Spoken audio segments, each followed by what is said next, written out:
করছেন কে? আওয়াজ তো বলে কে? পৃথিবীতে কিভাবে চলবে ব্যক্তিগত জীবন, পারিবারিক জীবন, সামাজিক জীবন, রাজনৈতিক জীবন, অর্থনৈতিক জীবন, সিরাত সুরাত, মুআমালাত মুআশারাত, কামাই খরচ, পোশাক পরিচ্ছদ পর্যন্ত কিভাবে চলবে, কিভাবে চালাতে হবে, তার জন্য গাইডলাইন, তার জন্য বিধিমালা, তার জন্য নীতিমালা, তার জন্য সংবিধান দিচ্ছেন মাওলা তার কালাম। জোরে বলুন সুবহানাল্লাহ। উস্তাদ হিসেবে পৃথিবীতে মনোনন্দের হাবিবকে, যাকে সৃষ্টি না করে কিছু সৃষ্টি করতেন না, আমি সংক্ষিপ্ত ভাবে নবীর সঙ্গে একটু পরিচয় করাতে চাই। প্রশ্ন করতে পারি, আপনি কি আমাদের হিন্দু মনে করছেন নাকি? আমরা সবাই নবীর সব পরিচয় জানি। ওনার বাবার নাম আব্দুল্লাহ, মার নাম আমিনা, বংশের নাম সবাই বংশ। উনি গর্ভে থাকা অবস্থায় বাবা ইন্তেকাল করছেন, 6 বছর বয়সে মা ইন্তেকাল করছেন, 8 বছর বয়সে দাদা মারা গেছেন। শারীরিক দায়িত্ব আসছে ওনার চাচা আবু তালিবের ঘরে। 25 বছর বয়সে বিবাহ করলেন, 40 বছর বয়সে তিনি নবুয়তের দায়িত্ব পেয়ে গেলেন। আমরা তো সব পরিচয় জানি, মেনে নিলাম, স্বীকার করলাম আপনার নবীর সব পরিচয় জানেন। আমিও সংক্ষিপ্ত একটু পরিচয় দেওয়ার চেষ্টা করতেছি, যেহেতু রাত্র গভীর। আপনাদের আজকে একদিন বৎসরে ফজর কোনো থাকতে পারে, আমরা তো কণ্ঠযোগে বুঝতেছেন রেগুলার এই মাইক্রোফোনে কথা বলা কিছুদিনের ছিঁড়ে ছিঁড়ে দেয়, এই জন্য বক্তাদের কণ্ঠ বসে যায়। এবার জিবরাইল আলাইহিস সালাম একদিন আসছে নবীর বাসায়। আল্লাহ পাকের আগেই নিষেধ ছিল কোনো ফেরেশতা তার ঘরে প্রবেশ করতে পারবে না যতক্ষণ নবী অনুমতি দেন না। নিয়ম হলো মুসলমানদের, আমরা তো দাবি করি মুসলমান, যখন তোর বাড়ির ভিতরে ঢুকতেছি চাকর স্ত্রীর পাশে বসে খানা খাচ্ছে, বিয়ে গল্প করতেছে, এটা ইসলামের সম্পূর্ণ হারাম। বুঝবো মরার পর, এখন তো বুঝবো না, এখন তো হাম করা ভাব, বড় লোকই, আলট্রা মডার্ন, আধুনিক যুগ, ডিজিটাল যুগ। এবারে সালাম পেশ করে দেব, শ্বশুর বাড়ি জামাতা গেলে জামাই গেটে বাইরে গেলে সালাম দেবে, ভিতর থেকে জবাব আসবে, অনুমতি আসবে, তারপর ভিতর ঢুকবে। ইসলামে বলেন তো মহিলাদের পর্দা করা ফরজ না সুন্নাত? অনেকে জানে না কি মহিলাদের পর্দা করা ফরজ না সুন্নাত? যদি বলেন ফরজ না সুন্নাত, আমি জিজ্ঞেস করি 2-4 কোটি সুন্নাত একত্র করলেও একটা ফরজের সমান হতে পারে? মা ফাতেমা ছোট্ট বালিকা, নবী বলে মা একটু অপেক্ষা করতে বলো। উনি গেট থেকে বলছে চাচা একটু অপেক্ষা করেন, আব্বা আসতেছে। আল্লাহ নবী বের হলেন, জিবরাইল আলাইহিস সালামের চেহারা দেখার পর উনি আশ্চর্য হয়ে গেলেন। চেহারার মধ্যে মনোক্ষুণ্ণতার ছাপ। আপনি খুশি না বেজার না চিন্তিত চেহারা দেখলে বোঝা যায় কি যায় না? নবী বলে ভাই কি ব্যাপার? হুজুর বাবা আদম থেকে সমস্ত নবী রাসূলের কাছে আমি ওহী নিয়ে আসলাম, আপনি আসলেন সকলের শেষে। ফাতেমা আমার বলে চাচা, চাচাকে বাবার বড় ভাইকে বলা হয় না ছোট ভাইকে? কথা বলেন না কেমন? ছোট ভাইকে। তাহলে তাহলে বুঝতে পারছেন মনোক্ষুণ্ণতার কারণ কি। হে ভাইরা, নবীজি প্রশ্ন করলেন, ভাই জিবরাইল তোমার বয়স কত?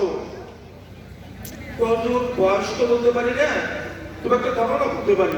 কি গণনা? আমাকে যখন আল্লাহ সৃষ্টি করলেন, আমি আরশের দিকে তাকাই দেখি একটা নূর, একটা জ্যোতি, একটা আলো, নক্ষত্র মতো উজ্জ্বল একটা নূর। ওই নূরটা একবার যদি উদয় হয় 70,000 বছর পর্যন্ত অস্তমিত হয় না, ডোবে না। একবার যদি অস্তমিত হয় 70,000 বছর পর্যন্ত উদয় হয় না। আমি জিবরাইল হুজুর 72,000 বার উদয় হইতে দেখেছি, 72,000 বার ডুবতে দেখেছি। জোরে বলবেন সুবহানাল্লাহ। আল্লাহ নবী দ্বিতীয় প্রশ্ন করলেন, এখন কি এই নূর আলোটা দেখা যায়? হুজুর অনেক দিন থেকে দেখা যায়। বললেন আচ্ছা বলো তো দেখি, এই 70,000 বছর পর্যন্ত ওই আলোটা দেখা যেত, পরবর্তী 70,000 বছর পর্যন্ত কেন দেখা যেত না? জিবরাইল বললেন আমি বলতে পারবো না। মাওলা ভালো রায় আল্লাহর হাবিব তার জামা সামনের অংশ ভাগ করে বলেন ভাই জিবরাইল তুমি আমার সিনা মুবারকের দিকে তাকাও। জিবরাইল আলাইহিস সালাম আল্লাহর হাবিবের সিনা মুবারকের দিকে তাকাইয়া আশ্চর্য হয়ে গেলেন। বললেন আল্লাহর হাবিব গো, ওই নূর তো আপনার সিনা মুবারকের ভিতরে দেখা যায়। সুবহানাল্লাহ, আরে তাকবীর, আরে তাকবীর। আল্লাহর হাবিব ফরমান, আল্লাহ যখন একা ছিলেন, কোন সৃষ্টি করেন নাই, ওনার কুদরতের ইচ্ছা জাগলো, ওনার ক্ষমতা, ওনার রূপ প্রকাশ করার জন্য, তখন তিনি সর্বপ্রথম আমি নূরে মুহাম্মদীকে সৃষ্টি করলেন। আমি নূরে মুহাম্মদী সৃষ্টি করার পর আমি আল্লাহ পাকের তাসবিহ তাহলিল করতাম কিয়ামত অবস্থায়, দাঁড়ানো অবস্থায় ৭০,০০০ বছর পর্যন্ত। তখন তুমি জিবরাইল আমাকে দেখতে পেয়েছিলাম। আবার পরবর্তী ৭০,০০০ বছর পর্যন্ত আমি নূরে মুহাম্মদী সিজদারত অবস্থায় ছিলাম। তখন তুমি দেখতে পাও নাই, বলবেন না সুবহানাল্লাহ। আফসোস, আদমকে সৃষ্টি করা হলো। সমাধি television, please subscribe my channel. মূল কথায় পৌঁছার জন্য কিছু টাচ দিয়ে যাই মাত্র। আল্লাহ বলেন কিছু সৃষ্টি যদি করতে চায়, শুধু বলে কোন, মানে হও, বাংলাতে হও, আরবিতে কোন, কোন ভাইয়া কোন। আল্লাহ বলেন যে কোনদিন সৃষ্টি করতে চাইনি, শুধু বলি কোন, সঙ্গে সেটা হয়ে যায়। কিন্তু আদমকে এই কায়দায় বানান নাই। পৃথিবীর বিভিন্ন জায়গায় মাটি নিয়ে আসছেন।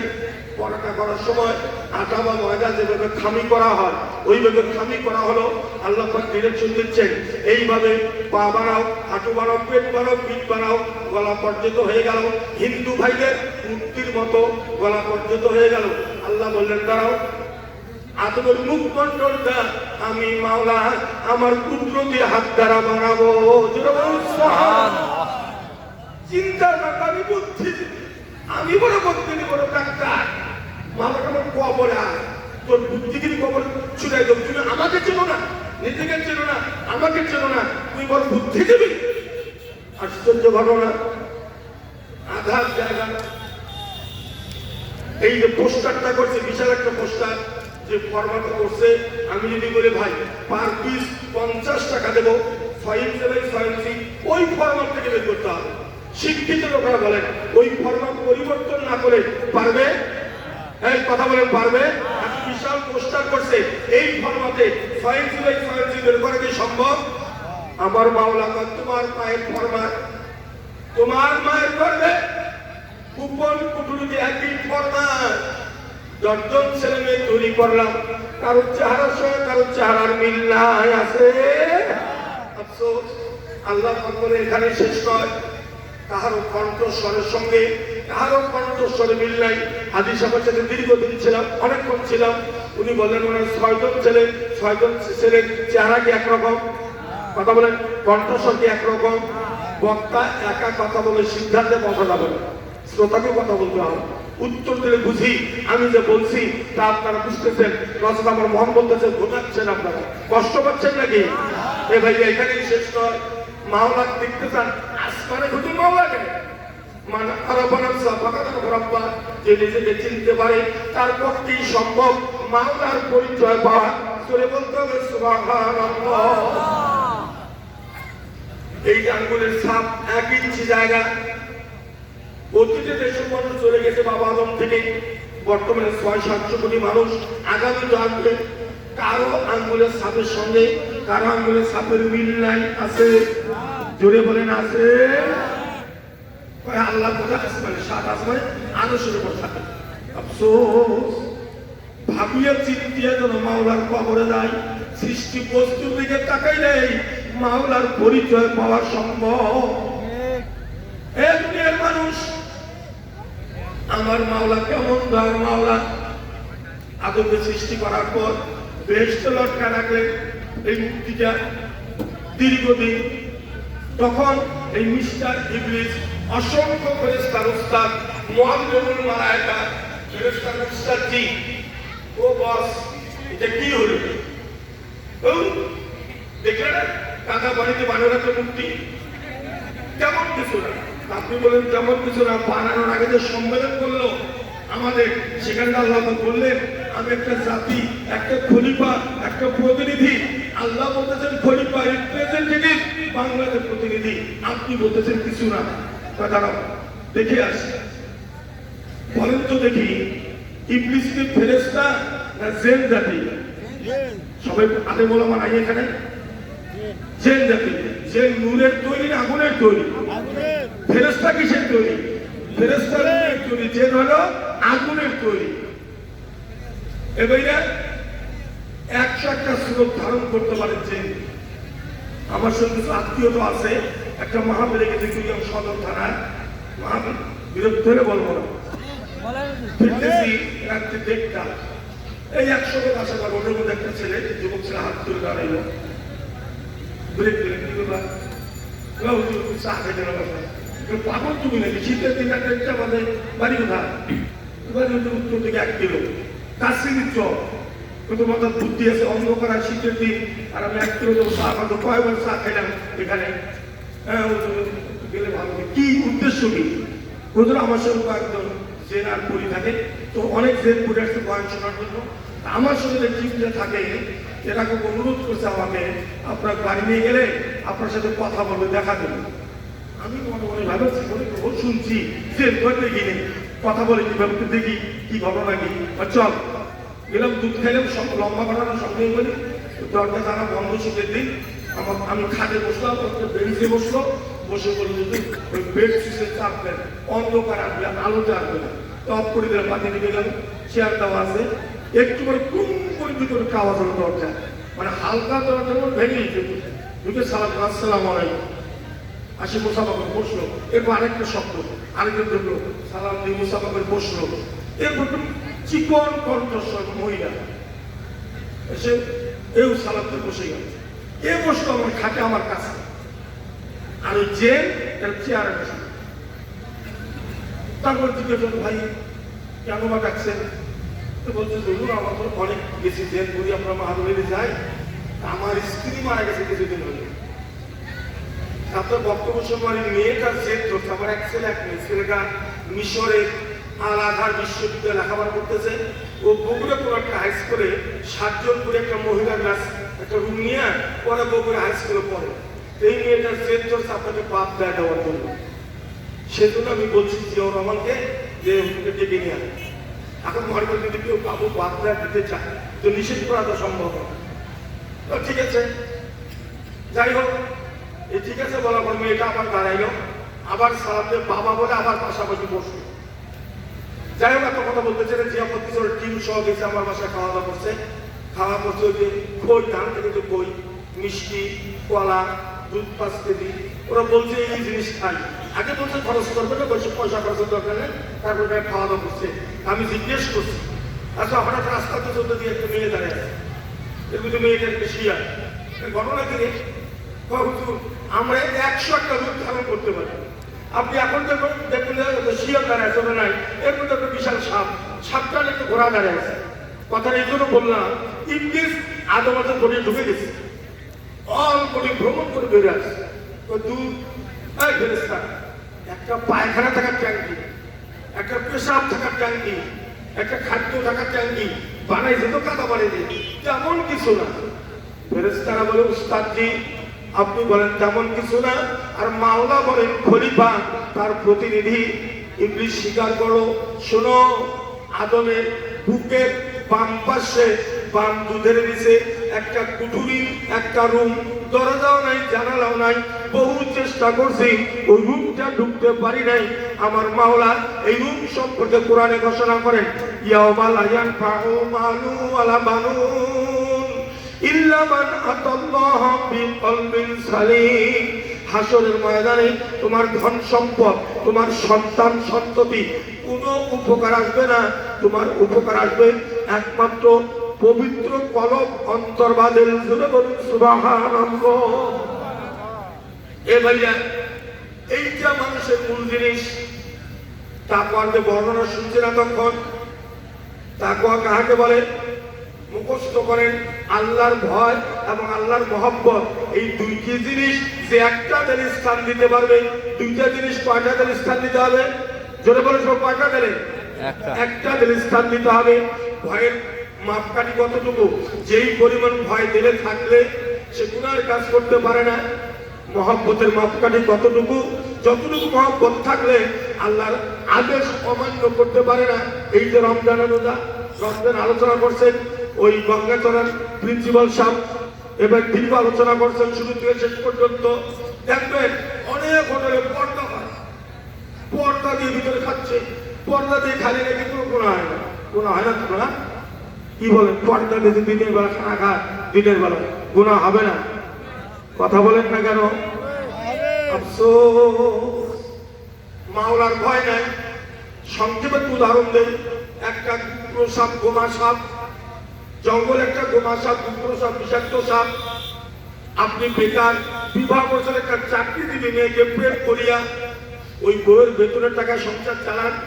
স্ত্রী বলতেছে স্বামী, ওই কুকুর সাপটা ধরিয়া তুমি গলায় পেশাও, তাহলে সংসার করবো, নচেত করবো না, তোমাকে তালাক দিয়ে চলে যাবো। ইসলাম কি বলে বলুক? সরকার আইন আছে, স্ত্রী স্বামীকে তালাক দিলে তালাক হয়ে যাবে। এখন এই কথা বলার পর কি করবে বেকার ছেলে, যুবক মানুষ? বাধ্য হইয়া ওই কুকুর সাপ গলায় পেশাবে, নাকি করবে? কথা আপনারা বুঝতেছেন না তো মনে হয়? কথা বুঝতে কষ্ট হচ্ছে নাকি? এই কুকুর সাপ ওই যুবক গলায় পেশাবে না। কথা বলেন কেন? ওই কুকুর সাপের পরিচয়ও জানে। বিষাক্ত সাপ আমাকে যদি দংশন করে, আমি যদি মারা যাই, তোর মতো পরমার সুন্দরী যুবতী চাকরি দিবি, বৌদি আমার হবে নাকি? কথা বলেন ঠিক কিনা? আফসোস, আমি জিজ্ঞেস করি, এখন ভ্যাকসিন তৈরি হয়ে গেছে, সাপে দংশন করার পর সঙ্গে হাসপাতালে নিয়ে যাবেন, ভ্যাকসিন দিলে বিষটা নষ্ট হয়ে যাবে। তো মানুষ সাপে দংশন করার পর অনেক মানুষকে বেঁচেও যায়, বাঁচে না? তাহলে যুবকটা পেশাবে না কেন? আগেই মারা যায় নাকি? কথা বলেন ঠিক কিনা? সাপের পরিচয়ও জানে, কি বিষাক্ত সাপ।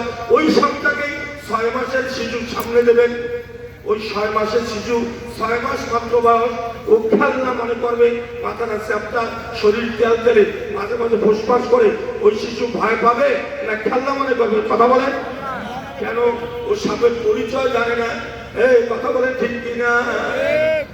এই আল্লাহর পরিচয় পাওয়ার পর সাহাবী আজকে কি নির্যাতন করছে। আবু জেলের গোষ্ঠী হাত পা ভেঙে দিল, একজনের 2 হাত ধরছে, আবার 2 পা জ্বলন্ত আগুনে কোমর চাপ দিয়ে ধরছে। এই রক্ত গুস্ত গলে গলে গেছে। বাকি যে নাকি এই কোমরটা ছিল চালুনির মতো, ইসলাম ত্যাগ করে নাই। আর আমরা সামান্য ধাক্কা পাইলে ইসলাম জীবনটা বাঁচে যায়। কথা বলেন না কেন? কথা বোঝার মতো লোক এখানে নাই নাকি? আফসোস, ভাবিয়া চিন্তিয়া যেন মাওলার কবরে যায়। আমি বারবার বলতেছি ভাবিয়া চিন্তিয়ে যাওয়ার জন্য। আর আমার মাওলা কোরআনে বলছেন, ওয়ালা তামুতুন্না ইল্লা ওয়া আনতুম মুসলিমুন, খবরদার কেউ কবরে আসিও না, মরার চেষ্টা করিও না যতক্ষণ পর্যন্ত মুসলমান হতে পারো নাই। আমরা মনে করছি হুজুর বলেন কি, আমার 14 পুরুষ মুসলমান, আমাদের সবাই তো মুসলমান, আমরাও মুসলমান। হুজুর নামাজটা শুধু বলি না, গরু গোশত তো খাই, ঈদের নামাজ পড়ি, এরকম মুসলমান সমাজ আছে না নাই? এইটার নাম মুসলমানের তো। মুসলমান তো কাকে বলে? আব্দুল সালাম না দিলেন ইহুদি ধর্মের মানুষ। ইহুদি বলা হয় মুসলমান উম্মতকে, আর ইসলাম উম্মতকে বলা হয় খ্রিস্টান। ইহুদি ধর্মের মানুষ, ওই মুসলমানের শরীয়তের বিধান ছিল উটের গোশত খাওয়া হারাম। জন্মগত ভাবে কেউ ওনার উটের গোশত খায়, সেই ধর্মের মানুষ আব্দুল সালাম না দিলেন। নবীর শরীয়ত আল্লাহ হুকুম দিলেন, আদেশ করলেন, আপনার উম্মতের জন্য উটের গোশত খাওয়া হালাল। এ ভাইয়া, উনি বলতেছেন হুজুর আমি জন্মগত ভাবে উটের গোশত খাই নাই, আমি স্বীকার করতেছি মুখ দিয়া উটের গোশত খাওয়া হালাল, কিন্তু আল্লাহর বিধান আছে শরীয়ত, আপনার শরীয়তে উটের গোশত খাওয়া হালাল। আমি স্বীকার করতেছি 100 বার উটের গোশত খাওয়া হালাল। আমার দিনের খবর আল্লাহ পাক জানেন, 100 বার বিশ্বাস করতেছি উটের গোশত খাওয়া হালাল, কিন্তু হুজুর আমি জীবনে খাই নাই, আমার রুচি লাগে না, আমি খাইতে পারবো না, মাপ চাই। সঙ্গে আয়াত, ইয়া আইয়ুহাল্লাযীনা আমানু দুখুলু ফিস-সিলমি কাফা, ইসলামের পুরোপুরি ভাবে তাকে দিতে হবে, আল্লাহকে হবে না। ওকে উটের গোশত খাইয়া প্রমাণ করাইতে হবে, উটের গোশত হালাল সে মনে করে, খাইয়া প্রমাণ করাইতে হবে। আমার বিশ্বাস এখানে অনেক লোক আছেন যারা জীবনে উটের গোশত খান নাই, আছেন না? সবাই উটের গোশত খাইছেন নাকি? খান নাই। এটা হাদিস আছে, এরা খাইছেন, যারা হজে গেছে তারা খাইছেন। আমরা উটের গোশত হালাল মনে করি, যদি পাইতাম আমরাও খাইতাম। কথা বলেন ঠিক কিনা? উনি বলছেন আমার রুচি লাগে না, আল্লাহ মেনে নেয় না। আর নামাজ পড়ি না, মুসলমান তো যায় কোথায়? না, ওই তো নামাজ তো না পড়লে হবে কি? ইমান ঠিক আছে। আফসোস, মুসলমান এবং কাফেরের মধ্যে পার্থক্য করে নামাজ। শুধু উলামায়ে কেরাম বুঝতে পারছেন আমি খুতবার পর কোন আয়াত দিয়ে বক্তব্য শুরু করছি, আমার বক্তব্য শেষ পর্যন্ত কোন দিকে চলে যাবে। এ ভাইয়া, ভাবিয়ে চিন্তিয়া যেন মাওলার কবরে যায়। কবরে গিয়ে ভাবলে কোনো লাভ হবে? কথা বলেন সবাই, হবে? হবে না। পৃথিবীতে আমরা সবাই কিন্তু এক দলের মানুষ। আমি বক্তব্য সংক্ষেপ করছি, আলেম বুঝতে পারতেছেন, আলেমেরা। এবার আর ব্যাখ্যা দেব না। সমস্ত মানুষ এক দলের প্রমাণ করার পর আমি আয়াতের ব্যাখ্যা ধরব।